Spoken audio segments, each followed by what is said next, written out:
One of the worst things that can happen to a person is losing a spouse. Not just the emotional weight of grief, but also the weight of all the choices you have to make all at once. Things like this can make it easy to make choices when you're hurt, alone, or under pressure from other people. But some choices can cause unneeded regrets, money problems, or even emotional setbacks that make it harder to heal. The truth is that even though grief is personal, there are some things you should never say yes to right away. This video will talk about 5 things you should say no to after losing a spouse. Many people make these mistakes without realizing it until it's too late. Here are some mistakes that can make a tough time even worse.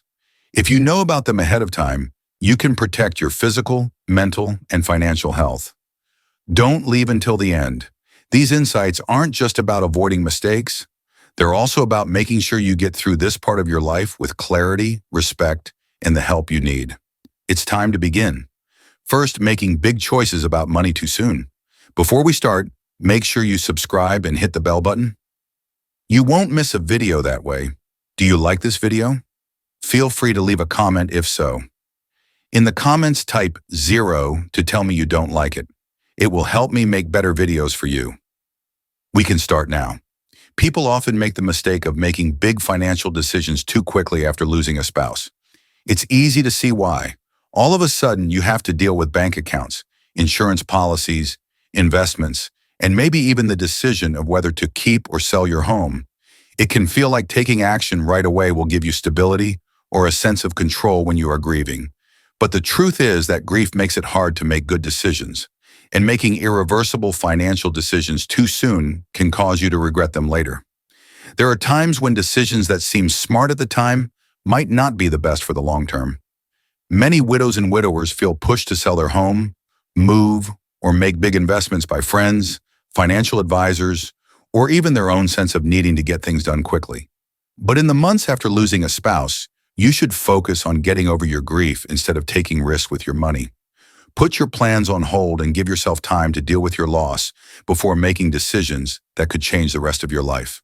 For example, Margaret, who is 74 years old, was told by several people that she should downsize her home right away after her husband died. The idea made sense. Less space to take care of, less money spent, and a new start.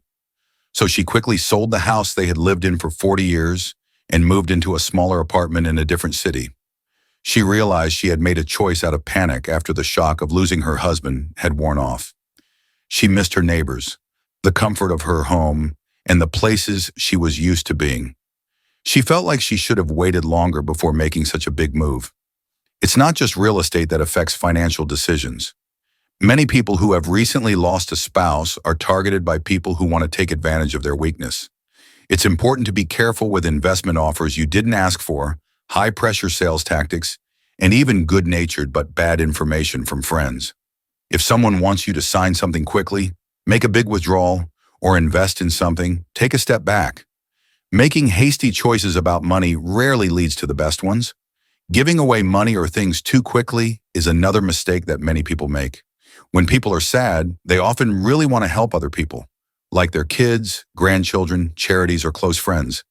Being generous is great, but giving away a lot of money or splitting up assets too soon can leave you open to future problems. What seems doable right now might not be possible in the years to come.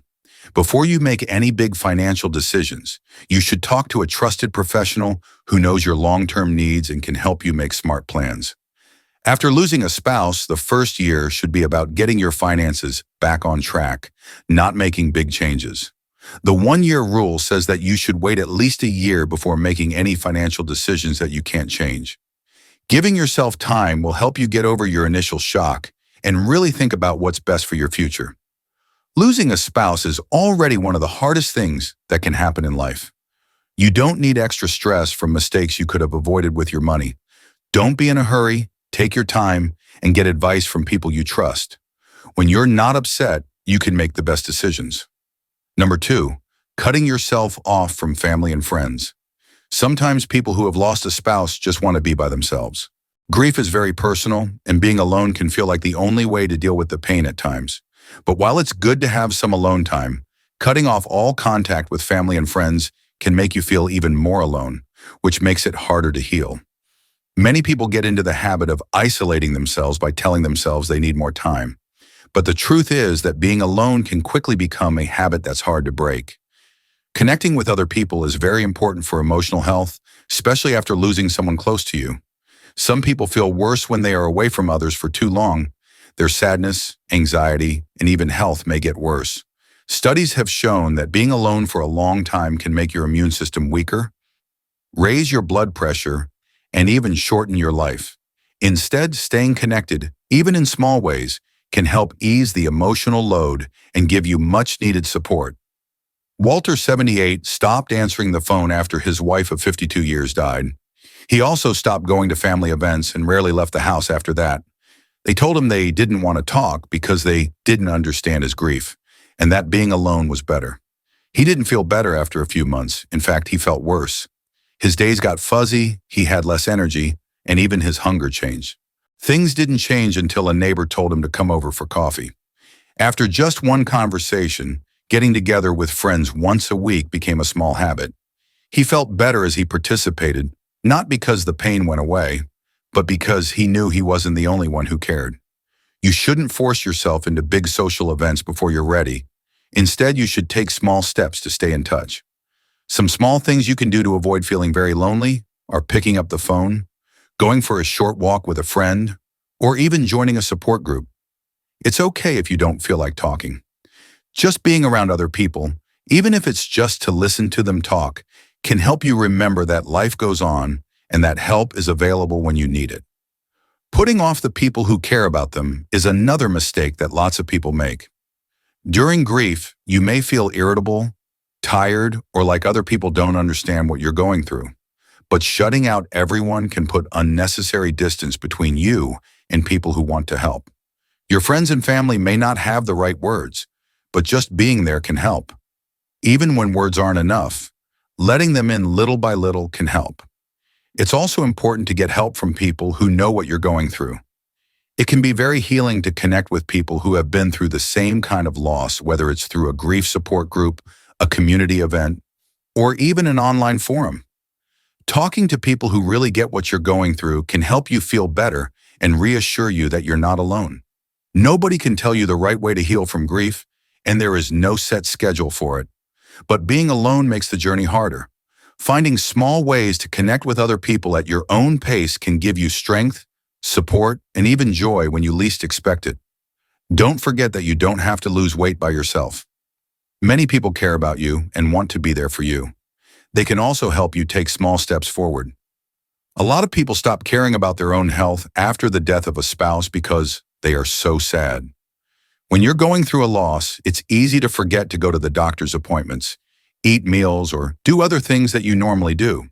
When people put their health first, they feel guilty, as if it lessens the depth of their love or grief. But the truth is that ignoring your health won't bring you closer to the person you lost. It will only make your journey forward harder. A lot of people don't know how grief affects the body. Studies have shown that losing a spouse raises the risk of heart problems, weaker immune systems, and even memory loss. Stress from grief can make your blood pressure go up, keep you from sleeping, and change the way you eat. Some people stop wanting to eat, while others eat comfort foods that are bad for them. Changes like these can be very bad for your mental and physical health over time. You shouldn't expect to feel normal right away, but you can help your body stay strong by making small changes as you go through this hard time. For example, James, who is 81 years old, stopped cooking for himself after his wife died. He kept telling himself that he wasn't hungry, and when he did eat, it was usually something quick and easy. After a few months, he started to feel weaker, had trouble sleeping, and was tired all the time. He stopped eating regularly, even though he didn't feel like it, because his daughter saw the change and told him to do it. He found that making small changes, like cooking simple, healthy foods and drinking more water, gave him more energy, helped him feel better, and gave him better tools to deal with the feelings that came with grief. Food isn't the only thing that counts as self-care. Exercise, sleep, and mental health are also important. People who have lost a spouse often stop working out. It's not that they don't want to, but because they don't have anyone to watch them do it. But staying active, even if it's just a short walk every day, has been shown to lower stress, improve mood, and even make people live longer. Sometimes joining a walking group or exercise class in your area can help your health and give you a much-needed social connection. Another common mistake is not going to the doctor for checkups. It's more important than ever for widows and widowers to take care of their health right now. Many people skip regular doctor visits or put off getting medical help because they feel too stressed. Plan to see the doctor soon if you haven't been in a while. Getting regular checkups, taking care of any health problems you already have, and taking your medications as prescribed can make a big difference in how you feel physically and emotionally. Health in the mind is just as important as health in the body. Depression, anxiety, and even hopelessness can come from grief, especially if you feel alone during this time. Don't be afraid to ask for help if you're having a hard time. Talking to a counselor, joining a grief support group, or even just being honest with a friend you trust can help you feel better. You do not have to go through this by yourself, and asking for help is not a sign of weakness. It's a step toward getting better. Your partner would have planned for you to look after yourself. To honor their memory, you don't have to give up your health. You just have to keep living in a way that gives you peace and strength. You can grieve, take your time, and feel the weight of your loss. But remember that your health is still important during this time. You are still here, and it is important to look out for your health. In fourth place is jumping right into a new relationship. It can feel impossible to fill the emotional void left by losing a spouse. For many, one of the hardest parts of grief is being alone after the loss, and the thought of making new friends may seem like the only way to deal. It's normal to want to connect with someone, but one of the worst things that widows and widowers do is rush into a new relationship before they're fully over their grief.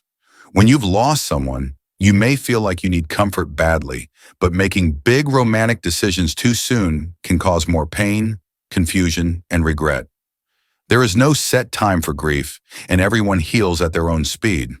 When emotions are high, it's easy to get into a relationship for the wrong reasons. Some people wait years before they even think about dating again, while others feel ready sooner. A lot of people look for a partner when they're not really ready. They do it to replace what they've lost, avoid being alone, or get away from the pain. A lot of the time, these relationships start out with strong feelings, but lack the stability that is needed for them to last. Barbara, 72, met someone through a friend and quickly started dating them. This was just a few months after she lost her husband of almost 50 years. At first, it seemed like the exact kind of company she needed, someone to talk to, eat meals with, and take her mind off of how lonely she was. But as time went on, she became aware that she wasn't really ready. She didn't expect the relationship to move so quickly, and soon she felt stuck in something that didn't feel right. She had to take a break and step back at some point, but she wished she had given herself more time before making such a big choice. In a new relationship, there should be real connection, not just emotional support. Once someone has been married for a long time, the habits, routines, and memories they share are hard to break. If you start dating right after losing someone, you might feel guilty, unfairly compare yourself to others, and have unrealistic expectations. People who have lost a spouse or partner may even feel torn between wanting to move on and feeling like they are betraying the person they lost. These feelings are normal, but you need to be aware of them and deal with them before starting something new. Another worry is being open to people who want to do you harm. Unfortunately, some people take advantage of people who are grieving by offering emotional support in order to control them or steal their money. Scammers and even well-meaning but opportunistic people often go after elderly widows because they know they may be emotionally weak and need someone to talk to. This is the reason why you should follow your gut and take your time. You should not ignore red flags like being pushed to make a quick commitment, make financial decisions, or spend less time with family and friends. This doesn't mean you should never fall in love or be with someone. Later in life, many widows and widowers do find meaningful relationships, but the healthiest and most fulfilling ones happen when both people are truly ready, when the decision is made from a place of healing rather than desperation. Time and thought are very important. Before looking for a new partner, it makes a huge difference to take the time to deal with your grief, rediscover who you are, and find peace in being alone. Feel free to take your time and think about what you really want in a relationship before you start dating again. Also, make sure you're dating for the right reasons. Talk to family or friends you trust about how you feel, but don't let their opinions make you feel like you have to do what they say, even if they think it's too soon or that you shouldn't be by yourself. You are the only one who can make the choice. The journey of grief and healing is ultimately very personal. There isn't a time limit or a set of rules to follow. The most important thing is to take care of yourself first. That way, when the time comes, any new relationship you enter will be based on strength, peace, and real friendship. Making plans for what to do with a spouse's things is one of the hardest things to do after they die. Every item holds memories, and letting go can make you feel like you're losing them all over again. A lot of widows and widowers have trouble with this. They keep all of their clothes, personal items, and small things just the way they were because they're afraid that moving or changing anything will erase the life they shared. But even though it makes sense to hold on, keeping everything for too long can make grief worse, stopping you from moving on and healing emotionally. It's normal to hold on to some things that are important to you. There's no rule that says you have to get rid of everything, but leaving their closet the same way it was for years or not making any changes can turn their home into a shrine of grief instead of a place of comfort. It may not bring peace over time. Instead, it can be a daily reminder of what was lost, which makes it harder to move on to a new part of life. Take Harold, 76 years old. When his 55-year-old wife died, he left everything just the way she had left it. Things like her shoes by the door, her clothes in the closet, and her favorite chair were not touched.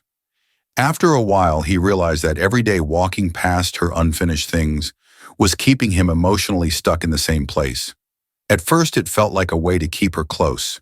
He wasn't ready to get rid of everything, but he felt better when he slowly started giving away things and kept only a few important ones.